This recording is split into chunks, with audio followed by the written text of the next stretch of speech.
Oi a todos, bom dia. Dando continuidade aos nossos vídeos sobre filtração, hoje nós vamos falar sobre a velocidade mínima de fluidificação de meios filtrantes. Ou seja, como é que eu posso calcular a velocidade mínima de fluidificação de meios filtrantes e por que é importante a determinação dessa velocidade mínima de fluidificação. Ela é muito relevante por quê?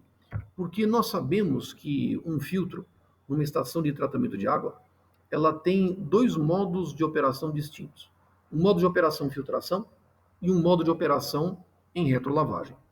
O que acontece quando nós temos um filtro trabalhando no modo filtração? No modo filtração, se nós admitirmos que o filtro seja um filtro de fluxo descendente, eu tenho a alimentação da água, eu alimento o filtro com água decantada, e aí a água vai percolar pelo meio filtrante e eu vou gerar água filtrada. Qual que é a consequência? As partículas vão ficar retidas no meio filtrante. Só que vai chegar um determinado ponto, um determinado momento que eu vou ter que lavar o filtro. E essa lavagem, como é que normalmente eu faço? Eu introduzo água em sentido ascensional, ou seja, em contracorrente.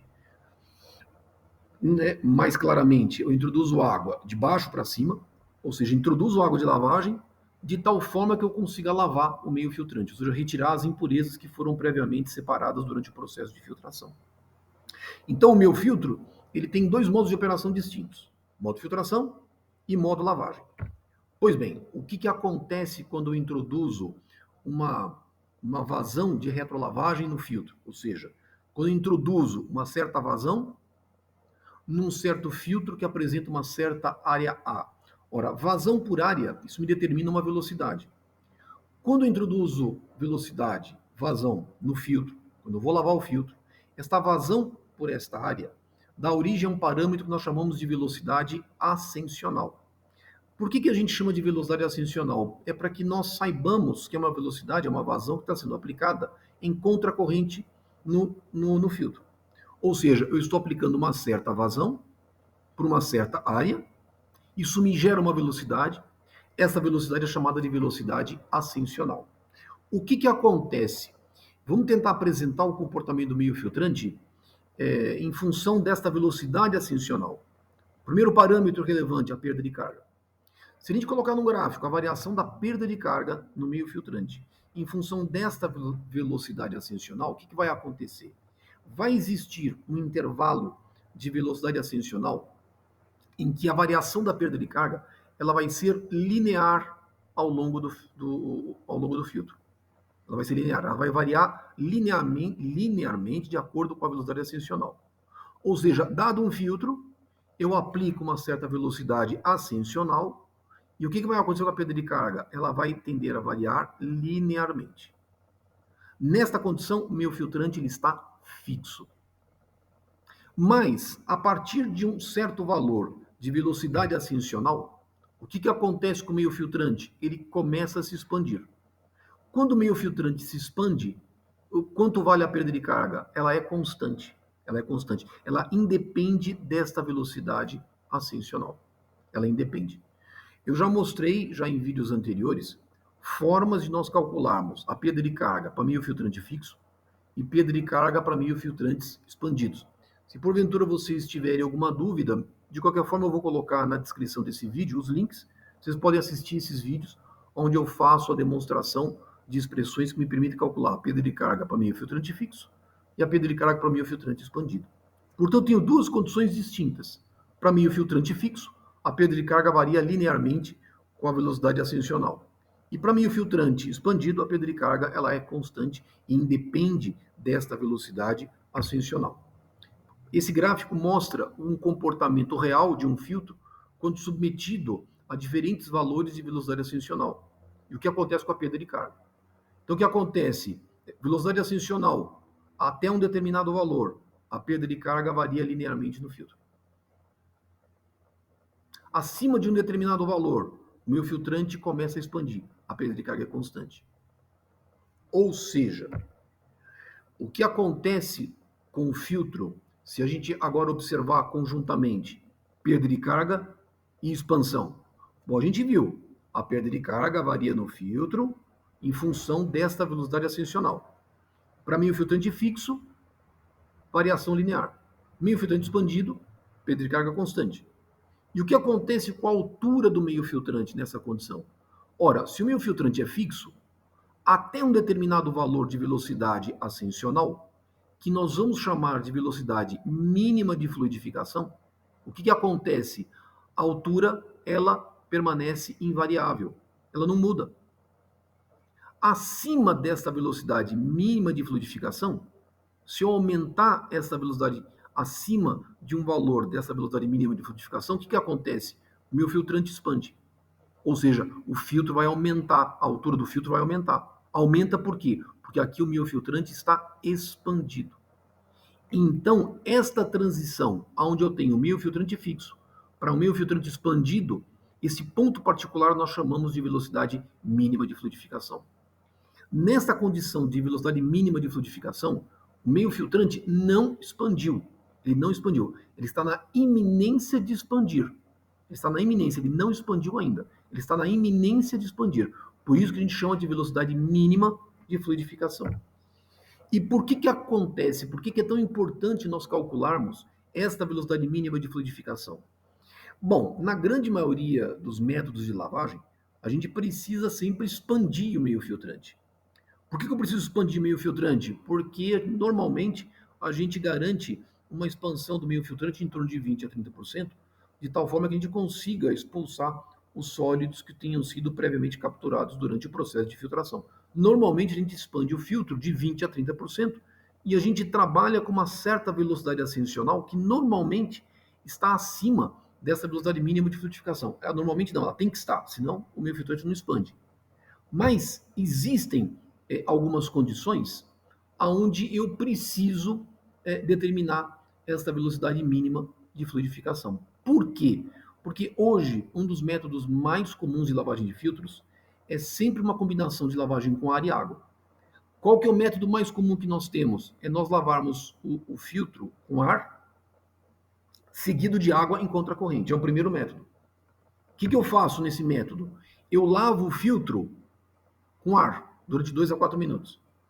Interrompo o ar e depois introduzo água em contracorrente, garantindo a expansão do meio filtrante de 20 a 30%. Esse método me leva em consideração lavagem com ar, seguido de água em contracorrente.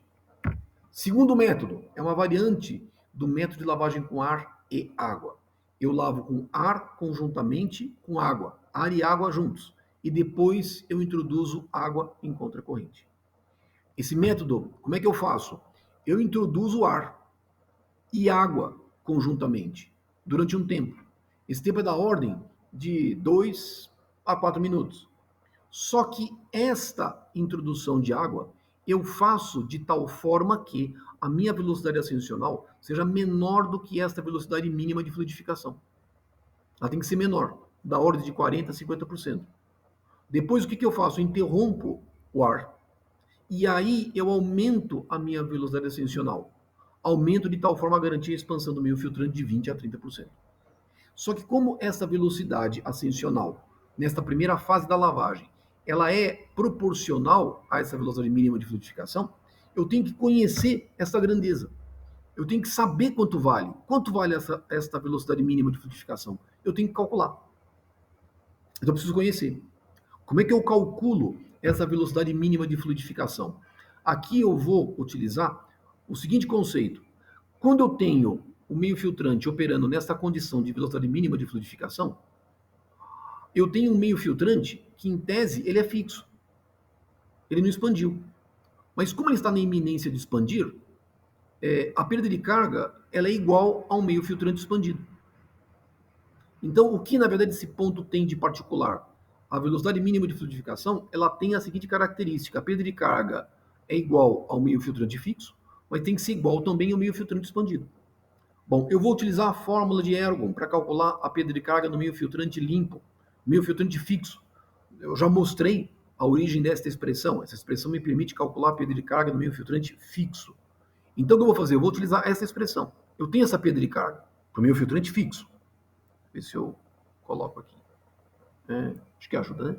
Então, eu tenho aqui uma expressão que me permite calcular a perda de carga nesse trecho. Mas eu sei também que para o meio filtrante expandido, a perda de carga pode ser calculada por meio desta expressão. Ou seja, esta perda de carga ela é constante, independe da velocidade ascensional e ela é constante. Pode ser calculada por essa expressão.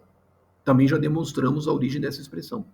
O que eu vou fazer? O que existe de particular aqui? Essa perda de carga é igual, tanto nessa condição de meio filtrante fixo como expandido.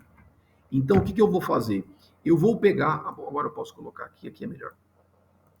Eu vou pegar essas expressões e eu vou igualar. Eu vou igualar esta expressão com essa expressão. Vou escrever isso. Bom, mas o que tem de particular? A altura é a mesma. Esta altura L0 é igual a L, é igual a L. Por quê? O meu filtrante não expandiu. Essas alturas são iguais. Então eu posso cancelar. Tiro L. Depois, o que acontece? Surge aqui, lembra que esse SV ao quadrado é a área superficial específica do filtro. O que é a área superficial específica do filtro? É 6 dividido pelo coeficiente de esfericidade e o diâmetro dos grãos que compõem o meio filtrante. Eu vou admitir, por hora, que o nosso diâmetro, o diâmetro que compõe os grãos do meio filtrante, é um diâmetro constante, invariável com a altura. Eu vou apresentar desta forma e depois em vídeos posteriores nós vamos fazer alguns exemplos mais reais e aí nós vamos ver como é que a gente consegue trabalhar com esta condição. Mas por hora vamos admitir que o meu meio filtrante será composto por partículas com diâmetro uniforme. Eu vou substituir essa expressão aqui dentro. Vai dar origem a esta expressão. Então veja que surgiu aqui o diâmetro, surgiu ao quadrado, surgiu o coeficiente de esfericidade, está aqui. Tá certo? O que eu vou fazer agora?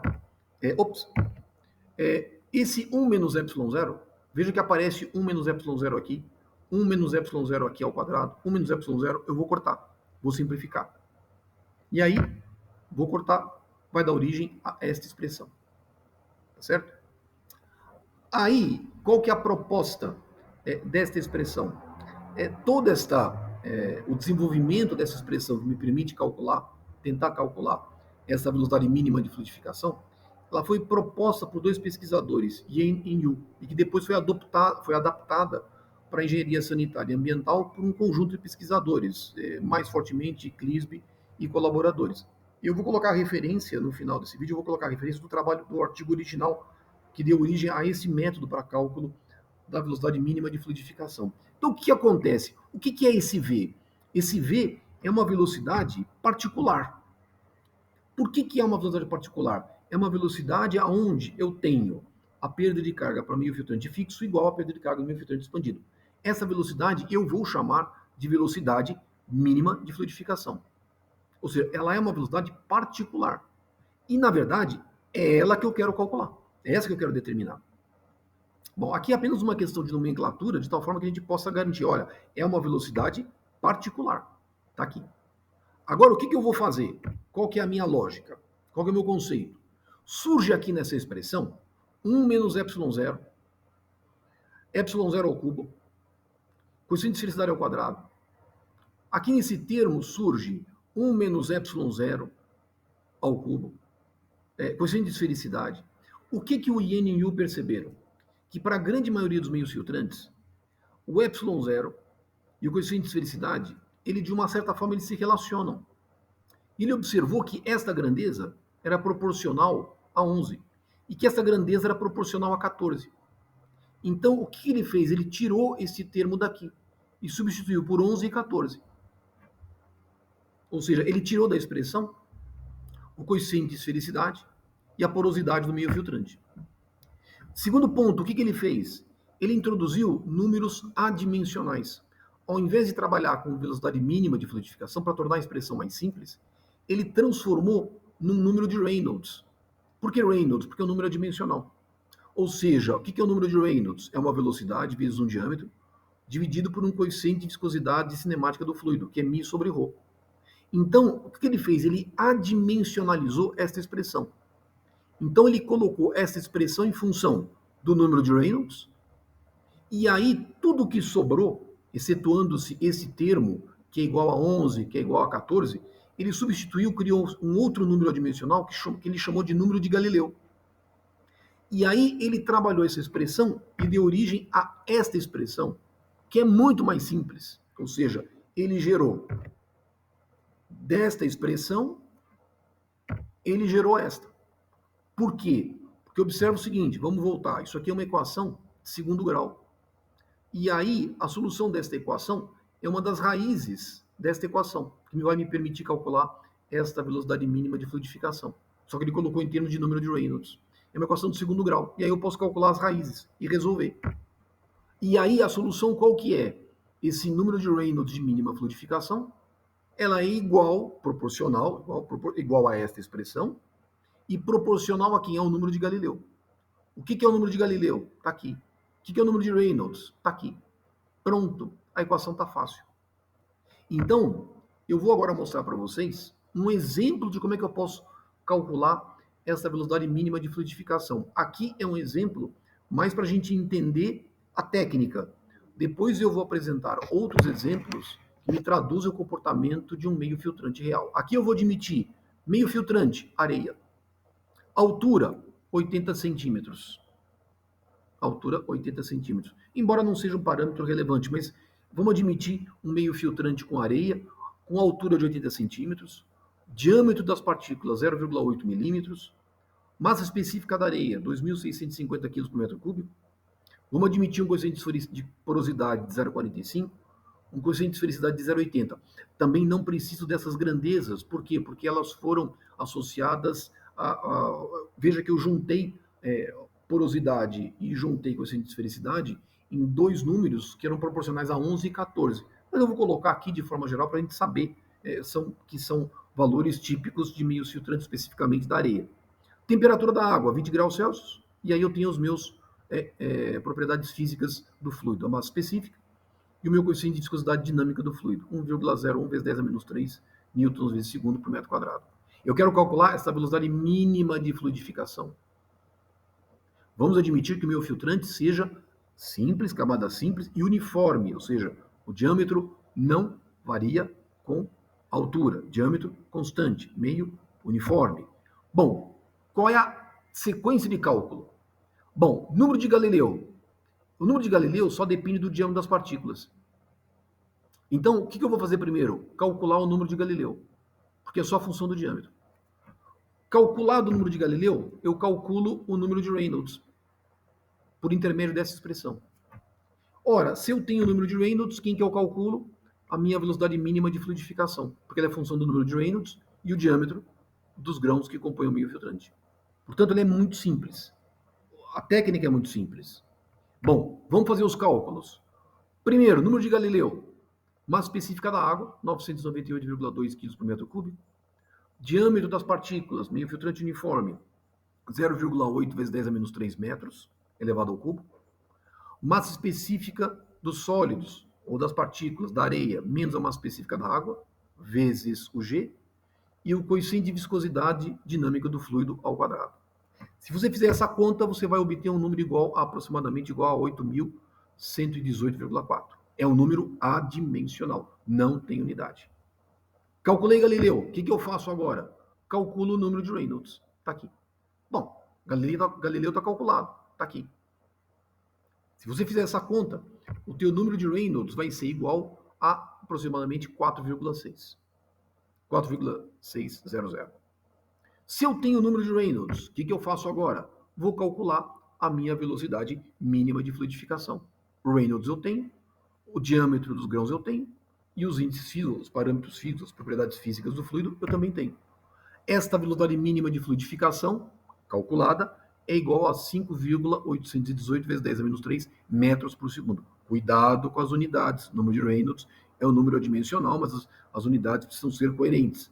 Então, a velocidade sempre será dada no sistema internacional. Bom, se eu multiplicar por 86.400, eu consigo calcular esta velocidade mínima de fluidificação em metros por dia. Ela vai dar 502, arredondando 503 metros por dia. É uma velocidade que vai corresponder a uma taxa de retrolavagem igual a 503 metro cúbico, metro quadrado por dia. Bom, o que acontece agora? Para este meio filtrante, com esta característica, com essa condição, o que eu calculei? Calculei esta velocidade mínima de fluidificação. Eu calculei a velocidade neste ponto particular. Pronto, eu já consigo determinar a velocidade mínima de fluidificação para este meio filtrante. Ou seja, é um método determinístico, porque eu utilizei duas expressões que me permitem calcular a perda de carga para duas condições distintas, igualei. E aí a única simplificação que é feita foi agrupar o parâmetro porosidade e coeficiente de esfericidade em valores, uma faixa de valores que sejam típicas de meios filtrantes empregados em estações de tratamento de água. Ou seja, é um método determinístico, né? Tem apenas uma simplificação que a gente introduziu. Quer dizer, na verdade, os pesquisadores introduziram. Portanto, é um método muito simples para a gente calcular a velocidade mínima de fluidificação. Qual vai ser o nosso próximo passo?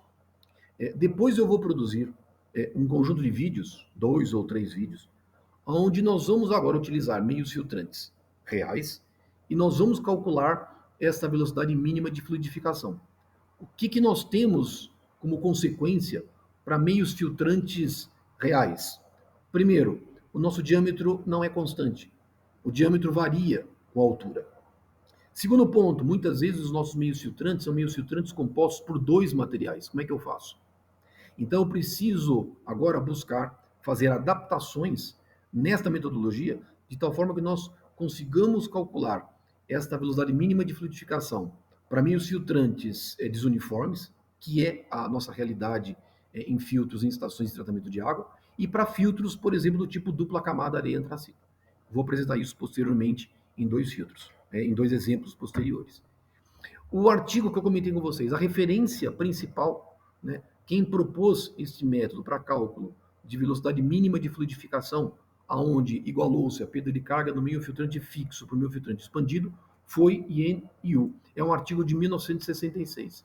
E que depois ele foi posteriormente adaptado, esse é um artigo da engenharia química, utilizado dentro da engenharia química, e depois foi posteriormente adaptado a técnica, né, o conceito, foi adaptado por alguns outros pesquisadores, notadamente Clisby e seus colaboradores que vieram a posteriori.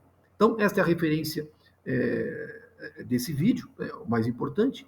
E aí, bom, lembrando, eu tenho um livro, né, recentemente publicado, 2017, Tratamento de Água, Concepção, Projeto e Operação. Lá nós falamos sobre a importância do cálculo dessa velocidade mínima de fluidificação, temos alguns exemplos, e projeto completo de sistemas de filtração. Esse livro pode ser adquirido na Amazon ou pode ser adquirido diretamente no site da editora, no Grupo Game. Então, nesse livro, nós focamos basicamente projeto e operação de estações de tratamento de água. E lá a gente disseca o projeto e conceito, dimensionamento, conceituação de projeto de filtros em estações de tratamento de água. Se vocês tiverem interesse em darem continuidade aos estudos de vocês, vocês podem adquirir esse livro, e aí lá nós temos inúmeros exemplos de cálculo de projeto de estações de tratamento de água. Mais recentemente, eu publiquei um segundo livro, denominado Princípios, Fundamentos e Processos em Engenharia Ambiental. Diferentemente do primeiro livro, esse livro ele está em PDF, ele é gratuito, pode ser baixado diretamente no meu site particular, o www.sidneyseckler.com/livro, e lá a gente fala sobre uma série de fundamentos que são de grande relevância para estudo de uma série de situações, de problemas ambientais relevantes. É um livro mais de fundamentos e que nos dá uma base teórica muito forte para a gente conseguir entender processos de precipitação química, absorção, arraste com mar. Falamos sobre reatores ideais, reatores não ideais, sobre cinética química. É um livro de fundamentos que eu recomendo caso alguém tenha interesse em estudar e se dedicar a entender bem os fundamentos relevantes na engenharia ambiental, recomendo fortemente que vocês leiam esse livro, que estudem. Ele é gratuito, pode ser baixado diretamente em PDF, é fácil leitura, e aí vocês conseguem dar continuidade aos estudos de vocês. Bem, então, gostaria de agradecer a vocês por terem assistido esse vídeo até o final. E aí, lembrando que, em sequência, posteriormente, eu vou publicar mais uns 2, 3 vídeos, fazendo alguns exemplos de como que é possível agora utilizar esta expressão que nós apresentamos para vocês no cálculo de velocidade mínima de fluidificação para diferentes tipos de filtros que nós temos em estações de tratamento de água. Tá bom? Então, aqui os meus agradecimentos e até os nossos próximos vídeos. Então, um abraço a todos.